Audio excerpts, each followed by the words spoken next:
beats of my heart. I can't say no. It's ripping me apart. Hej alle sammen og velkommen til den her video. I dag er det Alternate episode 2. Og i dag skal vi simpelthen bare få bygget vores hus. Og, ja, vi skal bygge et hus i dag. Og det her. Og det fandt du, Jesper. Det gør Thomas. Hvad? Det bliver en episode, det her. Ja. Det bliver sådan. Jeg kæft, jeg får egentlig mange videoer uploadet. Jeg får så næsten 10 videoer eller sådan noget. Der blev på en gang.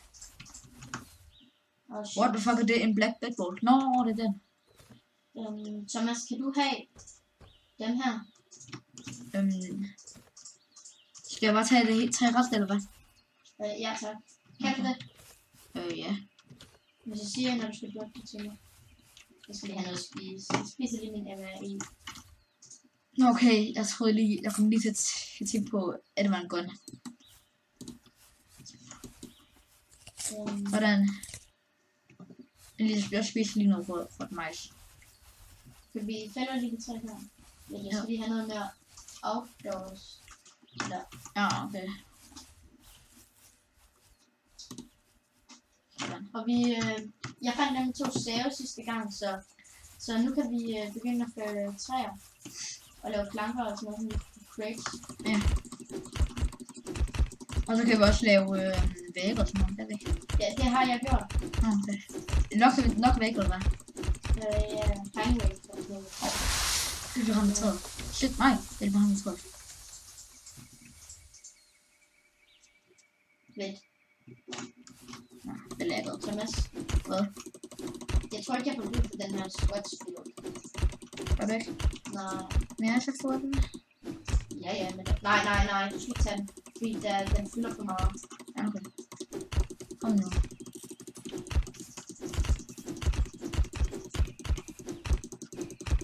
Jeg kan opgradere. Nu har jeg opgået til 3.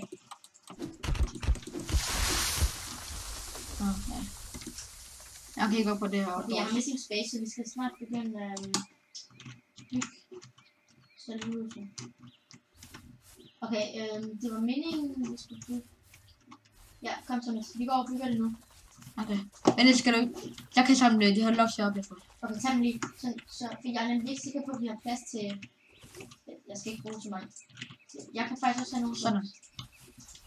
Nej, jeg har den bare. Jeg har den bare. Ja, okay. Jeg skal ikke bruge de her sticks. Der ligger mange sticks. Så også på et tidspunkt, der droppede jeg 50 sticks oven i en. Så hvis det var bare en rund cirkel, der var helt brun.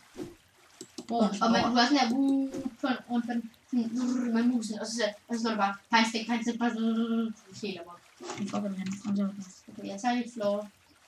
Det er gulvet her. Okay. Ser det jo med en på der? Nej.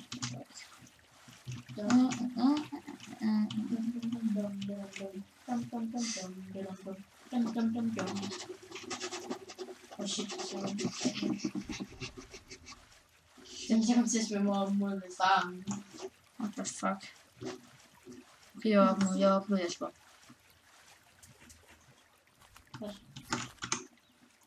Kan jeg egentlig bygge de der byggede planker? Nej, vi skal ikke bruge planker. Skal vi ikke? Nej. Hvad skal vi så bruge? Nej, jeg bygger det bare sådan. Okay. Det er meget svært at klare, men det er nemmere at gøre. Ja, ikke? Okay, sådan der. Sådan.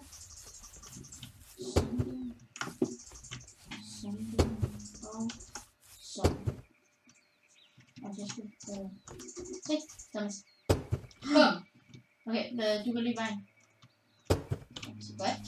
Men jeg skal også huske at det ikke var en dør i. Jamen her skal vi da have døren, kan vi ikke? Jo. Men Thomas, brug lige en lok. En lok. Kun en. Du får bare den der. Thomas. Kom ind i huset og læg dig. Er der en bil? Jeg holder mit våben frem. Ja. Og lad være med at skyde, okay? Okay. Fordi jeg tror ikke, den hører os. Det bliver spændende. Vent lidt. Hvad? Jeg tror... Wow. Det var et airdrop. Wow. Det kan vi ikke tage, Thomas. Det kan vi ikke tage nu. What? Der var et airdrop. Hvor er det? Det kommer derovre, men vi kan ikke tage det, fordi... Men jeg kan ikke se det. Vi har ikke nogen Nå, der. Men wow, var det fedt, der var et airdrop. Ja. Jeg blev rigtig bange. Okay, så skal vi... Ja, vi har et hus. Og Thomas... What?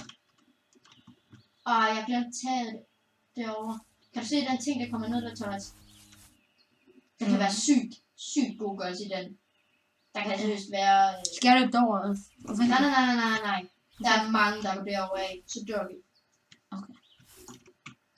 Men jeg sætter lige hurtigt min seng, så jeg kan spawne her i hvert fald. Okay. Nu venter vi til jeg også finder en seng. Ja. Hvorfor kan du ind? Okay, det lader. Der hjælper der med at fælde træer. Men nej, vi skal ikke fælde de træer, der blokerer, for vi skal fælde dem heroppe. Okay. Sådan det er, at de stadigvæk står lidt i løb.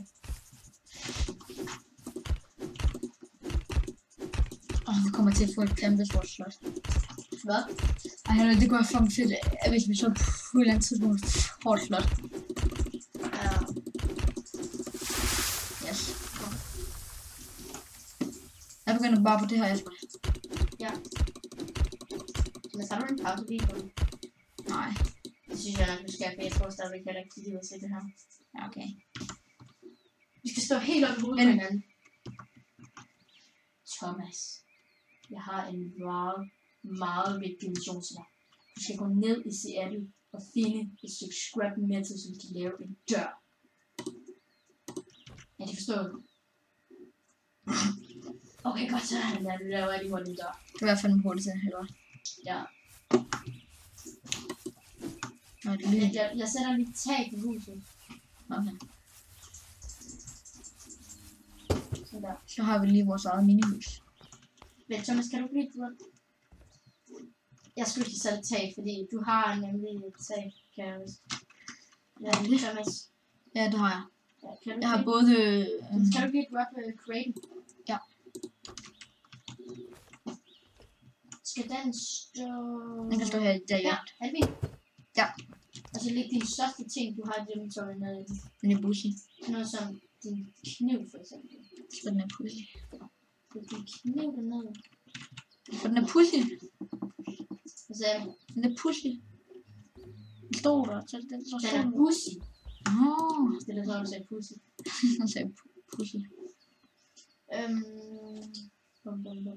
Okay, skal jeg også lægge min dressing også med i? Nej, den skal du bare få dig. Jeg skal ikke få brug for den.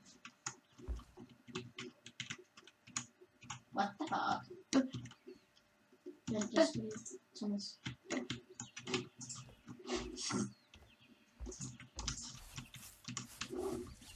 La. Hvornår skal huset blive større? Det kan vi gøre lige om lidt. Yeah. Men jeg skal lige bruge nogle blocks, før det vi kan... What the hell? Jeg har noget. Hej. Det er lang tid siden vi døde. Okay, Thomas. Jeg er klar til noget helt vildt sejt. Goddammit, jeg lavede den forkerte.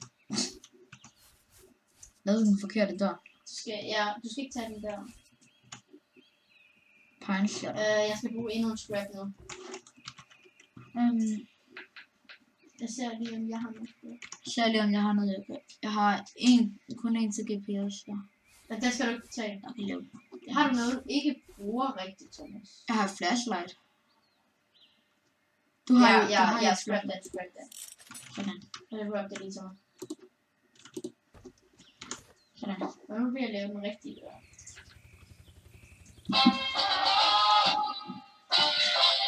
Thomas. Hvad? Der var en, der landede en helikopter lige herude. Jeg tror, han landede en helikopter. Så, jeg skal have døren. Wait. Thomas, bare ind. Shit.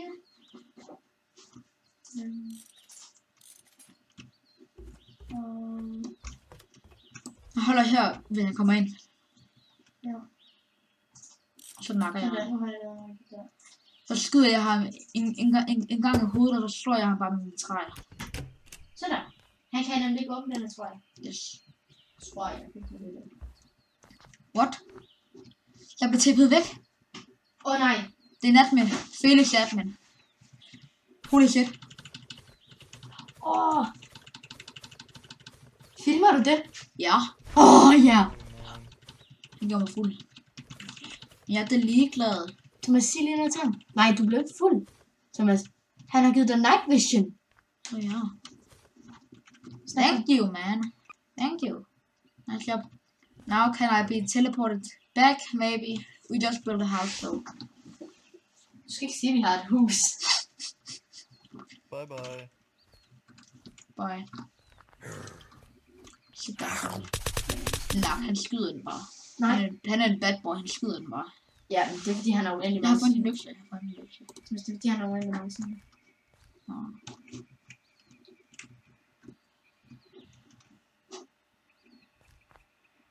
Han har en...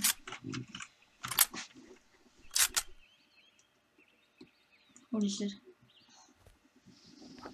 God teknik. Ja. Come on. Jeg går lige sådan her. Se. Come on. Eller come on.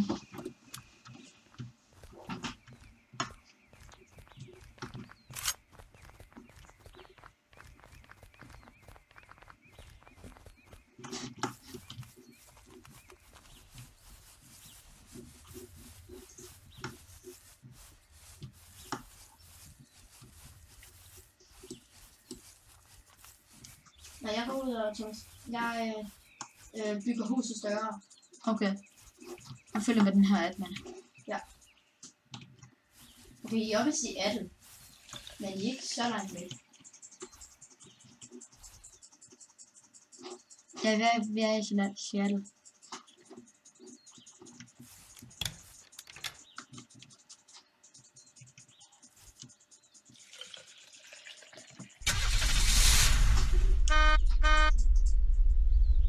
Okay. Nu kan jeg lige tjekke. Jeg har fået et, og farvel.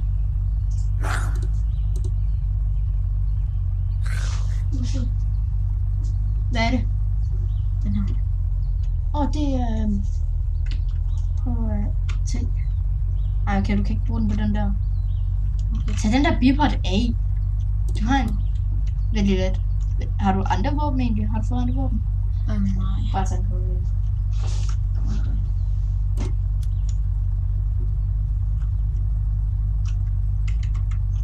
Skal det være ellers? Jeg fik et ansigte. Jeg tror, det er pistesigte.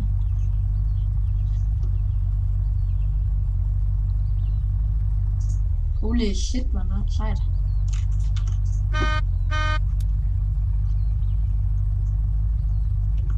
Han hedder Felix. Ja, så Der står også alert server. You are teleported to Felix. det er Felix.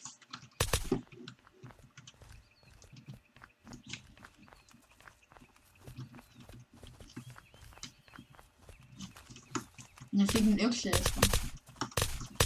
Okay. Inden militærkniv, den kan jeg lave squat af. Squat med. Så kan vi også lave flere rum.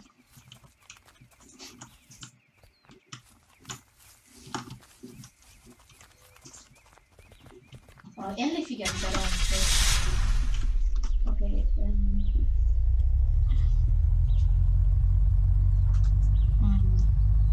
Jeg fik også raketter. Wow, vi kommer langt væk. Er det? Ja.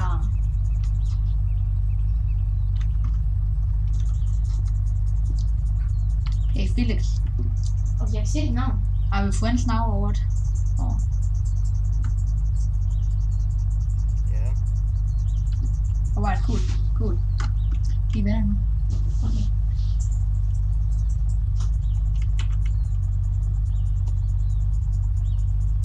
Det er godt at være med den app. We drive to Scotland 7. Alright.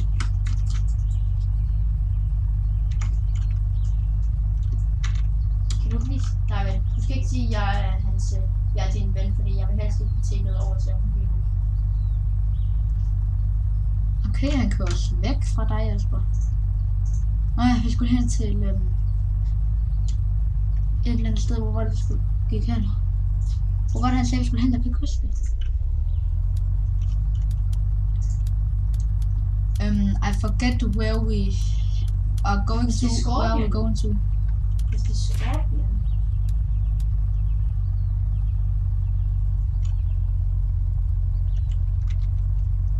Ja, jeg tror, det er Scorpion. Ja, det ligner det. What, man?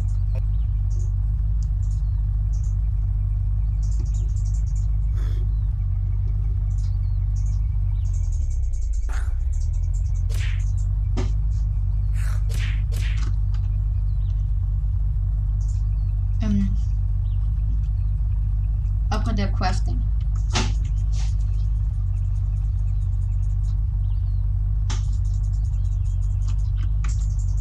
Ja, vi skal opdage noget.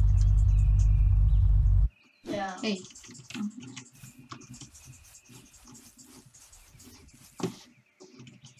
Hvorfor bliver han af?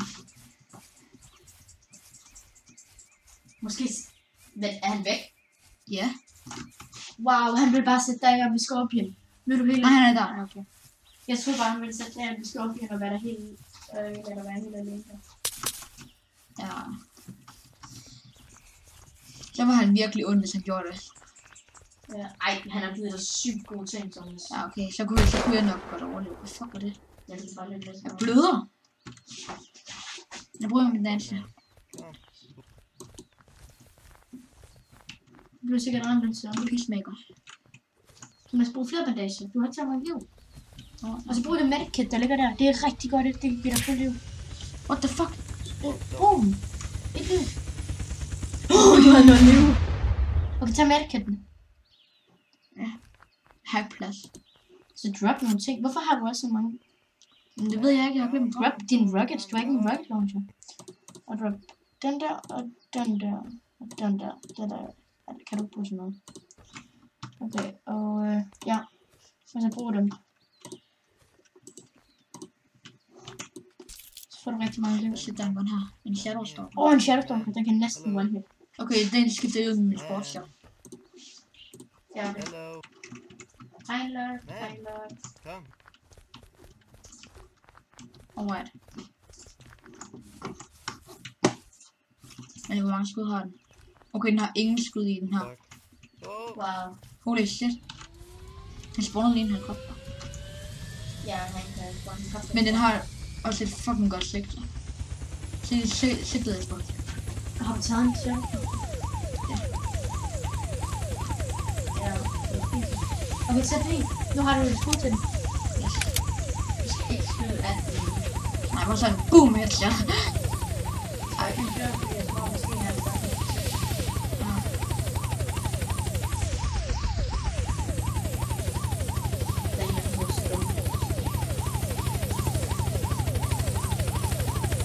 Nå, okay. Jeg tror, at det er fordi, han spawnede nogle ting derovre, som man så ville give mig. Og så kørte han mig så derover, og så tror jeg, han kørte. Men kan du ikke spørge ham om på en chainsaw? Hey, Felix, Du skal have noget. kan jeg gætte af chainsaw?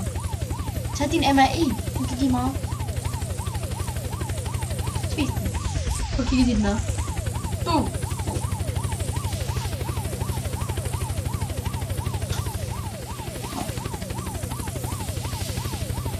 Ja, han flyver mig ned til dig. Ja, jeg er lige over. Ja, Ej. han flyver videre. Okay. Lander han her? Nej. Holy shit, han flyver direkte ned, what the fuck? Han fløj lige fra en direkte ned. Jamen, det er også sådan, man flyver med kopter. Ja. Altså sådan, gør det meget godt. Eller hurtigt. Men hvordan slår jeg Night Vision fra? End. Hvor du får fra. Hey, Felix, when we are landing, can I get a chainsaw maybe? A chainsaw?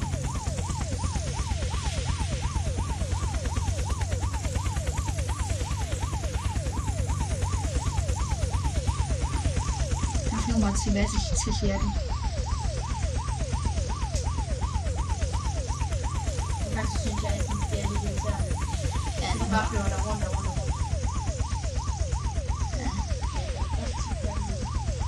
Ja. Ham her kan jeg godt lide, men jeg må få nogle ting. Jeg har også en peacemaker, jeg skal selv lige... Nej.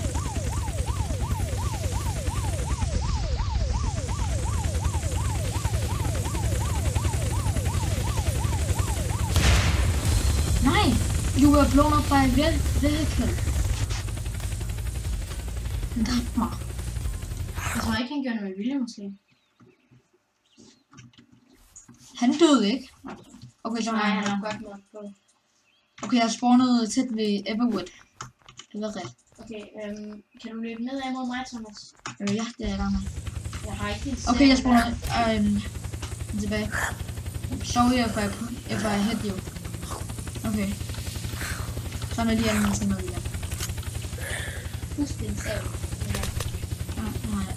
Hvis vi har en økse, så...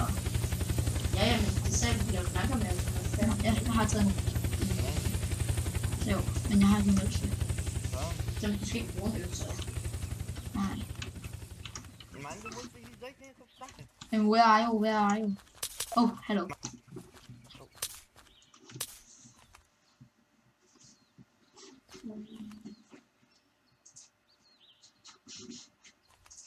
Tænk på, hvor pissed han ville blive, hvis han lige slog godt mod fra, og så bare nakkede ham. Men det gør jeg ikke, bare roligt. Så man kan bare spore sig tilbage, og så er du død. Ja.